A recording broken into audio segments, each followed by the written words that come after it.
Welcome to Coaches Weekly. I'm CJ Sellner here with head football coach Jason Aubry. Coach, getting through week one, it was quite the performance. First off, congratulations. First win as a head coach here at Concordia. Yep. Just your overall thoughts on week one. Well, anytime that you can go into a game and be able to have that performance week one, it just proves everything's positive for us. You know, when you put up 44 points in a game, it's a good thing for the offense. We may not have done everything perfectly, but you know, it gives us confidence. It gives us a positive spin on the start of the season. And then, you know, only giving up 6 points, our defense pretty much held them throughout the whole game, and they scored the late one at the end. Anytime, like I said, you can start off with a game that gives you confidence, that's a good thing. Now, this next week is a different story, but we feel good right now, and we're you know, we've got many things to work on, but we're very positive about week one. Last week, 6 touchdowns, school record, conference record for single games. He's got a lot of records on his radar this year. Just talk about him and really that offensive line, which you guys returned a good portion of, and how integral and how key they are for what you guys did this week and what you're going to do going forward. Right. So Lance, the crazy thing about Lance is, and I think you know this and everybody else knows this about him, he doesn't care about the records. He just doesn't. He wants the team to win. He wants the team to be prepared. And if somebody else was getting records, he'd be just as excited for them as well. So, but yeah, I mean, the kid is an outstanding kid. That's the number one thing. He's a great football player, but he's an outstanding kid. And he loves being a part of this program, being a part of the team. And he would shout out his offensive line, the other blockers, everybody before he even says anything about himself. So that's the greatest thing about Lance. But as a football player, what a performer. You know, the kid has, he just has great ability, and we're gonna, you know, put the ball in his hands, and I think what we're gonna try to do this year is not just hand the ball off to him, but get him the ball in multiple different ways. You know, we can get him the ball out in space. You know, we can throw the ball to him. We can, you know, screens, put him in different places, and you know, use his abilities in many different ways. So we're excited about him, and like I said, he's the last thing on his mind is records, but he's going to break them all. And how nice is it, being young at the quarterback position, to open up the year, to have a senior like that can really take the pressure off, and teams, if they choose not to load the box, you're going to have a lot of open looks downfield, and if they choose to sit back, Lance is going to run for 7 yards a carry, just to get the young quarterbacks kind of in the rhythm of the college game. Absolutely, and that's what we talked about too. You know, we do have a freshman quarterback starting, so being able to have Lance back there as a, you know, preseason All-American running back, what a luxury to have, you know.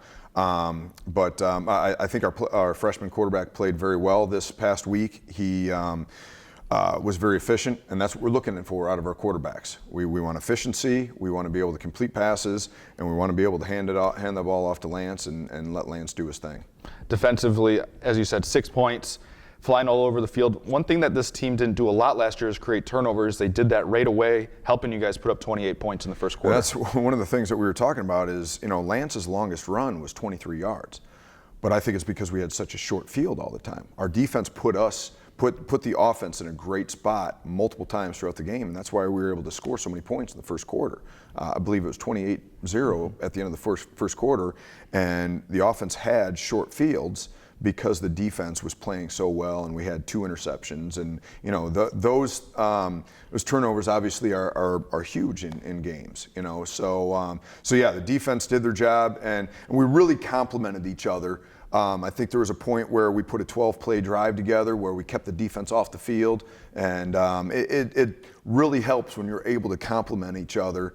Where, you know, like I said, the defense gives the offense a short field, helps them out. 3 plays, we're in the end zone.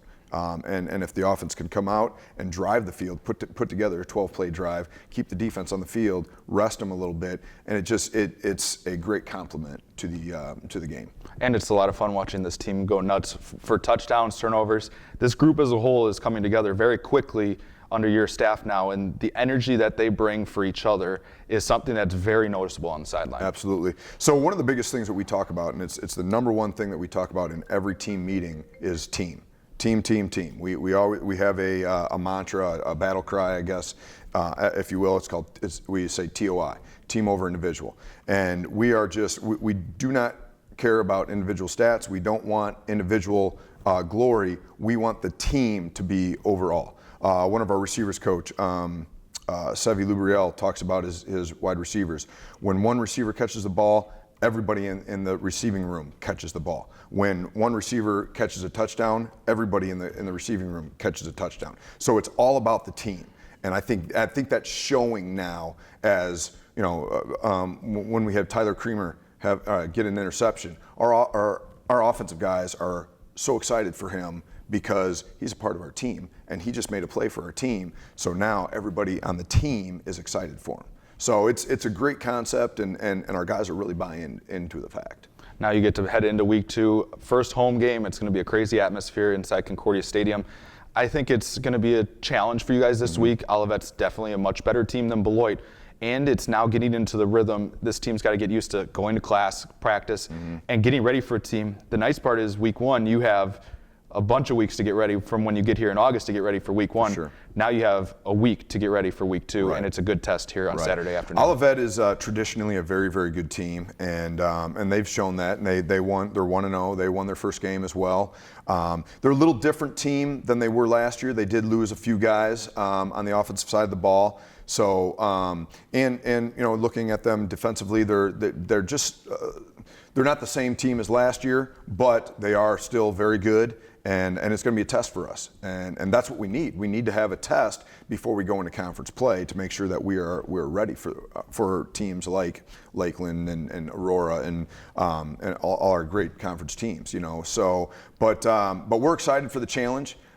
Just came out of a staff meeting where we're very, very positive about what the outcome can be on Saturday, and we're going to go forward with it, and we're going to make sure that our guys understand that it's definitely we're planning on walking off that field with a victory. How do you have a good mix, I feel like, but you have a lot of young guys that are contributing right away, getting them used to a college game week and getting them ready for Saturday. Not saying that they haven't done a week turnaround that they did at high school, but college, there's a lot more involved with going to class, lifting, and just the sheer prep work that goes in. You didn't spend a lot of time in the film room as much at the high school level. At the college level, it's a little bit different, but getting them up to speed now going into week 2. Well, it's just the progression of things now. You step up to the college level, and it's just that much more intense. And we need to put that responsibility on the guys. And I think we did a very good job of preseason and through the summer, kind of letting these guys know what is to be expected. You raise a really good point as far as we had 3 weeks to prepare for Beloit. Now we've got 5 days to prepare for Olivet. So we had our team meeting this morning. We installed, we got everything together. Now we're going to see how these guys perform, and that is something that we're going to have to watch. But I think that a lot of our freshmen, a lot of our young guys, they're performing at a high level right now. I believe we started 4 freshmen on Saturday, and I think we're going to be right around the same. They're in the 2 deep at least, but they're going to be prepared. Our coaches do a great job of preparing our guys, and we'll just see how they respond. So it's going to be a test though, and we're okay with that, and our guys are okay with that because we need to see where we're at. Well, we look forward to seeing you and your team back out there on Saturday afternoon. Cougar fans, it's the home opener this Saturday at 1 o'clock against Olivet. If you can't make it to the games, you can find all the live links at cucougars.com/coverage. Ryan Fahey will have the play-by-play for you on Saturday afternoon. For Coach Jason Aubry, I'm CJ Sellner. Thank you for watching Coaches Weekly.